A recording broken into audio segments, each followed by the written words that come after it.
Hey, I'm Hunt, and this is Hunt on LSU, your channel for LSU Fighting Tiger football talk. Enjoy the video. We want you to leave a comment below, hit that like button, and subscribe right below the video. Enjoy. Been telling you all week how big this game is for both programs. Ole Miss going into this season with as high as expectations as I can remember, watching the SEC, and LSU trying to approach that level they once enjoyed, top of the Southeastern Conference in college football. Winner's going to be in a really good spot after Saturday. The loser's going to have some soul searching to do the rest of the way. Sam Hutchens covers Ole Miss for the Jackson Clarion Ledger. He joins us now on the Jim's Firearms Hotline. Sam, thanks for a little bit of time. How are you? I'm good. I think that's the right setup. I think some folks are calling this an elimination game, which, in this 12-team playoff, it kind of feels about right. I don't know how you guys think about that. I said in August that I thought 10-2 would get you in, so maybe not, but you kind of look around and you don't know what's going to happen week to week. Last week was absolutely nuts, so it certainly won't help if you lose. I don't know if you can completely throw dirt on it because LSU's still got at A&M, and they've got a Bama team coming in, Oklahoma, so you've got some chances for resume wins, and I know Ole Miss has a couple of those, including Georgia as well, but you'll be in a bad spot if you lose for sure. So it's a really, really big one. I want to talk about a couple things with you here, Sam. And the first is Tre Harris. Everybody down here is very familiar with Tre Harris. Went to high school in Lafayette, played at Louisiana Tech for a few years, and has been an excellent player there for Ole Miss wide receiver for the last year and a half. I know he went out of the game against South Carolina, and I know that Lane Kiffin is not always perfectly truthful with you all about injuries. But what's your gut tell you about this week for Tre Harris? Yeah, I agree. The injury reports that Ole Miss puts out every week on Wednesday nights to start can't always read into it too much. But for Tre Harris's designation, which is questionable, I actually think that's about right. It really does feel like he'll be a game time decision, and it's kind of odd when you think about where Ole Miss is at in the season. On a normal week, the Rebels haven't had a bye week yet, and that's next week. So normal week, normal game, you probably think this is the spot where you hold out your star receiver if you can't go and just prepare for the second half of the season with that bye week coming. But with this game at Baton Rouge, I mean, we'll get into it. He's such a huge part of the team that I think you have to throw that type of thinking out the window. So he'll be the guy I have my binoculars trained on the most in pregame warmups and all that. No question, and I'm curious because we've all seen this Lane Kiffin offense work, and it's fantastic when it's humming. The statistics are shocking, just how many more catches and yards he has than second place, one on this Ole Miss team in the nation. It's staggering. So when you watch Tre Harris play, do you feel like Ole Miss is forcing him the ball? Does he just get that open all the time? I mean, why are the statistics so lopsided? It's a good question, and I guess when it is that lopsided, maybe it is a little bit both of Jackson Dart just naturally looking for him on almost every drop back and designed plays. Because you're right, I'll get the stats to back you up. You're absolutely right.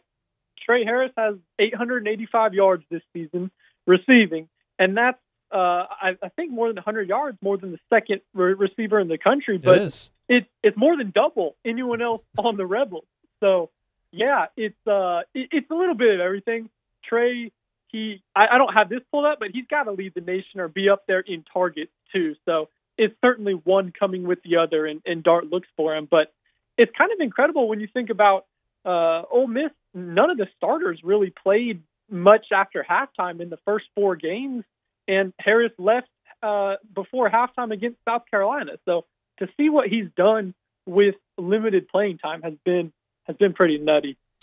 If he's out there and he's healthy, we know what to expect. If he's not, where does Ole Miss need to lean at that point?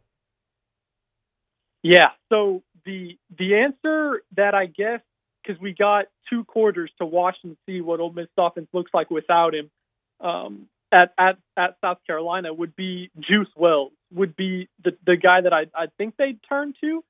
And Juice is the second, has kind of in second place on all the receiving stats on the team.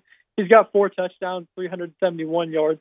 So I could see him getting an uptick in targets, but maybe the real answer is, instead of just trying to replace a guy like that, maybe you turn to the tight ends a little more. You throw it to the backs a little more. So I could see Caden Prescorn, Ole Miss's tight end, getting more looks.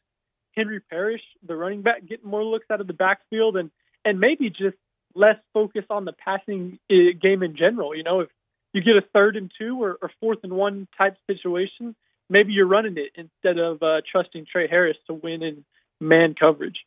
Let's move to the defensive side here for Ole Miss. Obviously, a lot of high-profile transfers coming in. Pete Golding in his 2nd year as a defensive coordinator. Lead the country in sacks. Is that front 4, front 7 even legitimate? Yeah, I certainly think so. And it's because it comes from everywhere. The edge rushers are phenomenal. The hero of last game on that side was Walter Nolan, who we all know in SEC country. He had 2 sacks, a fumble recovery, and he wreaked havoc up the middle.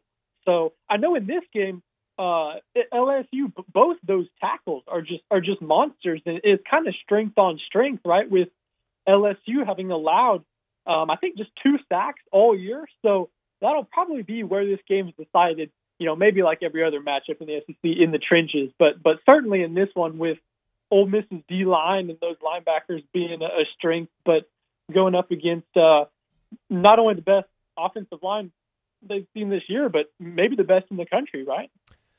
It's that good in pass protection. They've had their issues running the football, but they've been really good protecting the passer and only allowed 2 sacks all year. Ole Miss comes in, I think, 24 on the season, so quite a dichotomy there. Princely Umamlielen, is he expected to play? Not. I haven't seen today. Yeah, so he was questionable. That's where he's been on the latest injury report. I could see Princely playing next week. It does feel like maybe he's leaning more toward probable, but Ole Miss has really shifted around these injury reports so much, and guys have been changing statuses frequently from what they are Wednesday to Saturday. So he'll be one to watch on the defensive line for sure. If you just take out those 4 quarters against Kentucky, Ole Miss has been damn near perfect. I mean, they've been excellent, but they had 4 bad quarters against Kentucky, and it cost them. What went wrong that day in Oxford? I'll tell you, I think Kentucky, they had the blueprint of the best way to attack Ole Miss, the best way to beat Ole Miss. Because what the Wildcats did is they dominated in time of possession. So, I mean, you hear it thrown around in the NFL with Pat Mahomes or whoever, like the best way to stop electric offenses, good quarterback, is to keep him on the sideline. And, that's not to compare Jackson Dart or anyone to Pat Mahomes, but with Ole Miss's offense, what Kentucky did was it kept them on the sideline. And when you can shrink the game by a few possessions, then when Dart throws an interception or someone coughs up a fumble, which happened against Kentucky, those things become magnified. So, yeah, Ole Miss did not play well against Kentucky, had special teams errors, missed a late field goal kick to tie it. But I think that was probably where it went best, was Kentucky dominated. Their defensive line was great. They sacked Dart, I think, 4 or 5 times. And then, when they weren't sacking Dart was on the sideline. So it stressed a great defense. The defense didn't play all that bad, but they were on the field. And once you're on the field for so long, you're going to give up plays, going to give up points. What would a win mean for Ole Miss on Saturday night?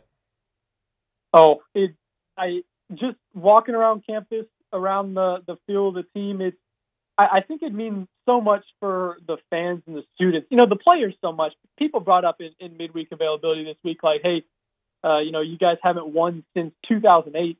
And, I'm 22. These players are, 22 years old as well. And they're like, man, we were 8 or 9 or 10 years old when that happened. So, in this day and age, when the teams, across the country turn over so much anyway, not sure how much it matters to the players so much, but I think for the fans, for the coaching staff, and as we kicked off the starting interview for college football implications, that's probably the biggest thing, is the winner of this game is set up well to, hey, one loss, you still have SEC championship berth on the table. Everything's on the table. And the loser of this game, was the word soul searching used? I think that'll be the truth. Yeah, I mean, I think that's where LSU would be obviously clearly a rung below where they want to be, and Ole Miss would would have a lot of those hopes that were fired up in August nearly extinguished. So it's going to be a lot of drama in a full house on Saturday night. It should be a lot of fun. We appreciate a little bit of time, Sam. Hey, I'm looking forward to it. It'll be my first time in Death Valley, so yeah, I'm really looking forward to it myself. I'll see you up in the press box, man. Safe travels down to Baton Rouge. Okay, sounds good.